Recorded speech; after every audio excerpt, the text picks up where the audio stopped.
This is how coolant works in a motorcycle.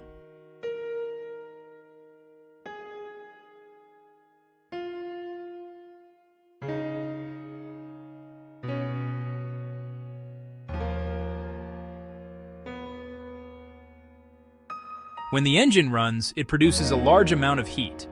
Coolant flows through passages around the engine and absorbs this heat. The heated coolant is then pumped to the radiator, where airflow cools it down.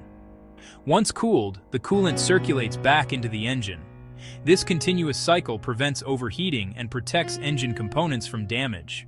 Without proper coolant circulation, an engine can quickly overheat and fail.